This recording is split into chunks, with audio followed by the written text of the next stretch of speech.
Topping our news this morning, authorities have identified the victim of a deadly weekend boat crash near the Georgia-South Carolina border.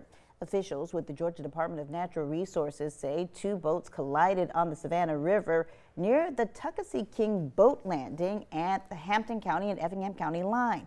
We're told emergency crews searched the water for nearly 4 hours before recovering the body of 25-year-old William Ligon III of Pooler. They say the other boater involved in that crash was taken to a hospital for treatment. So far, there's no word on that person's condition. The cause remains under investigation. Turning now to continuing coverage this morning, crews continue working around the clock to contain wildfires burning across the region. The Highway 82 fire in Brantley County has torched more than 22,000 acres and is currently 85% contained. County leaders say recovery is underway, with schools and county offices returning to normal operations while crews continue working in the most active areas. Meanwhile, residents of Brantley County affected by those wildfires are now calling on the federal government for help. Here's a live look from Waynesville, where a news conference will be getting underway soon. Citizens, as well as leaders from local churches and nonprofits from the county, are expected to speak.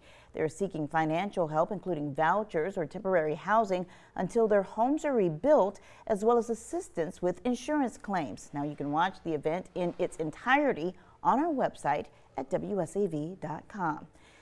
Making headlines this morning, today marks day 2 of the U.S. military operation to guide commercial ships through the Strait of Hormuz.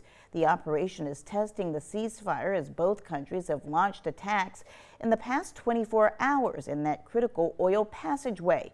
Washington correspondent Gabrielle Caracciolo is tracking it all for us right now.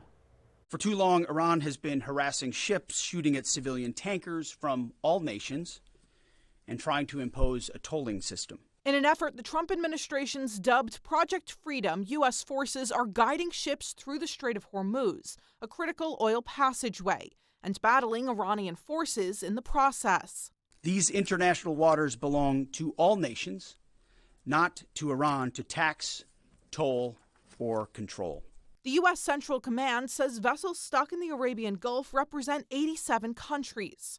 The effort to restore traffic comes as gas prices continue to climb, and Democrats remain critical of the administration. Right now, with fuel prices, this is a self-inflicted wound. This is something that Donald Trump and his administration single-handedly caused.